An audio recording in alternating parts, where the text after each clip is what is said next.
Louis, tous les jours, on reçoit un expert aussi sur ce plateau et je vous propose là de l'accueillir. Je vous propose d'accueillir Olivier Debaer, qui est chef des intrants et de la santé publique en élevage, qui va nous parler d'un plan qui est important là aussi pour les éleveurs, qui est le plan éco-antibio, c'est-à-dire utiliser moins d'antibiotiques, mais là aussi au juste moment. C'est bien ça, Olivier Debaer ? Oui, c'est tout à fait ça. Bonjour. Bonjour. Bonjour. Voilà, donc je suis vétérinaire au ministère de l'Agriculture et comme vous le disiez, oui, j'anime et je pilote un plan national qui vise à avoir un meilleur usage des antibiotiques en médecine vétérinaire.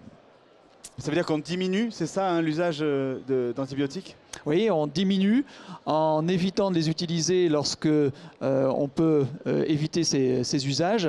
Le but du plan, qui s'appelle le plan éco-antibio, éco pour économie, a effectivement pour objet le bon usage, l'usage raisonné et responsable des antibiotiques en médecine vétérinaire. Le but étant de lutter contre les risques d'antibiorésistance. C'est vrai que l'agriculture et l'élevage en particulier s'est lancé quand même dans des pratiques beaucoup plus respectueuses, là aussi, du bien-être animal, de l'environnement. On est plutôt dans une démarche agroécologique et ça s'inscrit dans cette démarche-là ? Oui, tout à fait. Le plan éco-antibio est l'un des plans du projet agroécologique du ministère qui vise la triple performance, la performance sociale, économique et environnementale. Et la réduction de l'usage des antibiotiques participe pleinement à cet objectif agroécologique en diminuant un intrant en élevage, mais aussi en médecine des animaux domestiques, intrants que sont les antibiotiques. Il y a des objectifs chiffrés, c'est-à-dire qu'on doit diminuer de tant de pourcents. Comment ça se passe ? Alors le premier plan éco-antibio a été lancé fin 2011 pour 5 ans, donc il est achevé depuis fin 2016.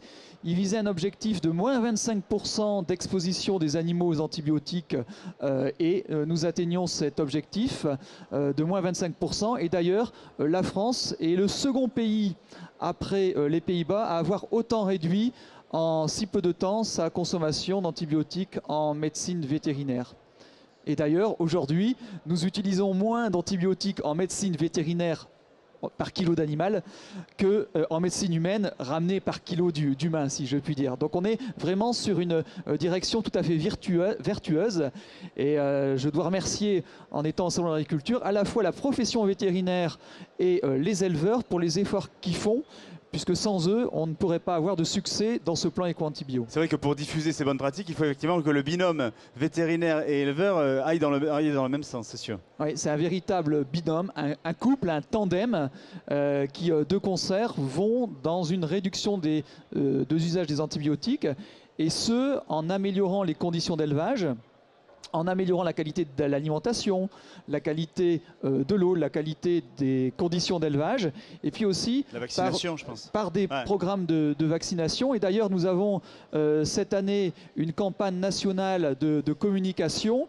dont la devise est « Loger, nourri, vacciné ». Voilà. Le but étant de faire la promotion de la vaccination comme un outil qui permet de conserver ou de maintenir les animaux en bonne santé, donc d'éviter qu'ils soient malades et donc de recourir aux antibiotiques, parce que lorsque les animaux sont malades, évidemment, là, c'est normal d'utiliser les antibiotiques. Nous disons tout simplement que les antibiotiques, c'est autant que nécessaire, juste le nécessaire et si nécessaire. Alors justement, on parlait de la fin du premier plan antibio, donc je suppose qu'il y en a un deuxième. Oui, nous sommes en train de le préparer, donc le plan éco-antibio 2, pour une durée de 5 ans également. Et là, les objectifs principaux du plan éco-antibio 2 seront de capitaliser et de valoriser le premier plan, puisqu'on a des bons résultats. Donc on doit creuser le sillon, s'inscrire dans la durée pour que ces bons premiers résultats bien soient pérennes et encore d'accentuer les bons usages des antibiotiques. Alors on a à la fois des mesures réglementaires, c'est vrai, au ministère de l'Agriculture, nous avons des mesures réglementaires, mais aussi beaucoup de mesures incitatives. Et dans le plan éco-antibio, les mesures incitatives, c'est la formation initiale et continue des éleveurs et des vétérinaires et la communication. Et au cours d'Éco-Antibio 1, nous avions une campagne de communication dans les cabinets vétérinaires qui recyclait, si je puis dire, quelque chose qui avait très bien marché dans l'humaine, qui était les antibiotiques, pour nous non plus, ce n'est pas automatique. Et oui, pour tout vous dire, ma rédac chef me soufflait exactement ça dans l'oreillette. Louis?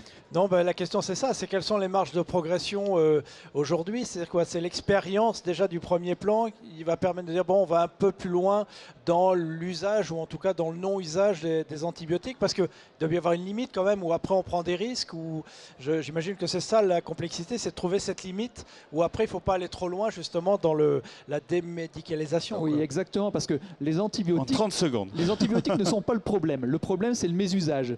Le problème, c'est pas l'antibiotique, c'est l'antibiorésistance, c'est-à-dire la capacité des bactéries à ne plus être sensibles aux antibiotiques. On est dans un impasse thérapeutique. Donc les leviers sont les conditions d'élevage, la vaccination, les alternatives comme la phytothérapie. Et le monsieur Oran qui était là tout à l'heure, par exemple, me disait, on discutait avant, n'utilise pas d'antibiotiques dans son élevage de porc. Il maintient les animaux en bonne santé et ainsi, eh bien, il participe pleinement à son niveau au plan éco-antibio. Merci Olivier de Baer, merci d'être passé sur ce plateau. Et on a voulu pour la dernière séquence